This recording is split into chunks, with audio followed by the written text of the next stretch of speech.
Friends, रोज रोज त्याच भाज्या खाऊन जर आपल्याला कंटाळा आला असेल की मग आपण अशा वेगवेगळ्या प्रकारच्या भाज्या नक्की करून खायच्या. त्यातलीच ही सिमला मिरचीची भाजी. तुम्ही इथे बघू शकता किती कवळ्या आणि छोटे छोटे छान अशा सिमला मिरची आपण घेतलेल्या आहेत.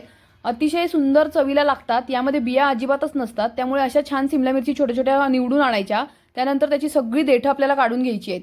सगळी देठं काढून घेतलीत. आपण या स्वच्छ धुवून घेतलेल्या आहेत आणि पुसून घेतलेल्या आहेत. सगळी देठं काढून झाल्यानंतर मिरच्यांना आपल्याला मध्ये उभे असे काप देऊन घ्यायचे आहेत. तर इथे मी व्हिडिओ मध्ये दाखवल्याप्रमाणे तुम्ही बघू शकता एक उभा आणि एक आडवा असा कट दिलेला आहे. सिमला मिरची पूर्ण खालपर्यंत कट नाही झाली पाहिजे. वरच्यावर आपण अशी कट देऊन घ्यायची आहे. बघू शकता आतमध्ये अजिबात बिया नाही आहेत.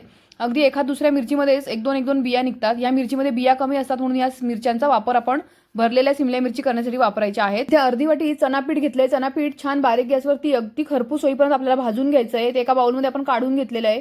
त्यानंतर अर्धी वाटी शेंगदाणे भाजून कूट करून घेतले होते. तर यामध्ये आपल्याला 2 चमचे शेंगदाण्याचं कूट घालायचे, 1 चमचा हळद, 1 मोठा चमचा लाल तिखट घालायचे आहे चवीनुसार. त्यानंतर 2 चमचे आपल्याला सफेद तीळ घालायचे. तिळामुळे याची चव सुद्धा खूपच छान येते.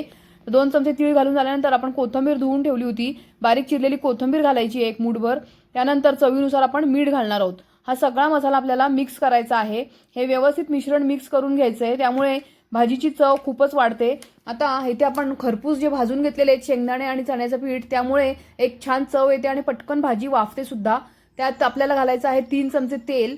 हे गरम न करता साधंच तेल आपण याच्यात वापरलेलं आहे. त्यामुळे एक बाइंडिंग तयार होते. तर व्यवस्थित आपल्याला मिक्स करून झाल्यानंतर तुम्ही बघू शकता किती सुंदर असा मसाला आपला तयार झालेला आहे. तेलामुळे याला एक बाइंडिंग येतं. आता हे व्यवस्थित हाताच्या साहाय्याने आपण मिक्स करून घ्यायचं आहे. मिक्स झाल्यानंतर आपण ज्या सिमला मिरची कट करून ठेवलेल्या आहे त्यामध्ये हा मसाला एक एक करून स्टफ करायचा आहे. तुम्ही बघू शकता ही उभी जी आपण चिरलेली आहे आपण असं ओपन करायचं आहे आणि त्यामध्ये आपण मसाला व्यवस्थित असा दाबून दाबून भरायचा आहे. अशा प्रकारे सगळ्या सिमला मिरची मी आता भरून घेते. तोपर्यंत तुम्ही जर चॅनलवर नवीन असाल तर चॅनलला सबस्क्राईब करा, एक कमेंट जरूर करा. त्यामुळे वेगवेगळे नवीन नवीन व्हिडिओ अपलोड करायची मला प्रोत्साहन मिळतं. अशा प्रकारे आता आपण सगळ्या मिरच्या भरून घेतोय. तुम्ही बघू शकता दाबून दाबून छान आपला सगळा मसाला आपल्याला भरून घ्यायचा आहे. तुम्हाला जर रेसिपी आवडली असेल तर लाईक करा, व्हिडिओ शेअर करायला मात्र विसरू नका. किती छान दिसतोय, छान रंग आलेला आहे. आपल्या सगळ्या सिमला मिरची आता इथे भरून घेतलेल्या आहेत. त्यानंतर एक पॅन घ्यायचा आहे. पॅनमध्ये आपल्याला तेल टाकायचं आहे. 3 चमचे तेल घातलेले आहे आणि सगळ्या एक एक करून सिमला मिरची आपण याच्यावरती व्यवस्थित अरेंज करायच्या आहेत.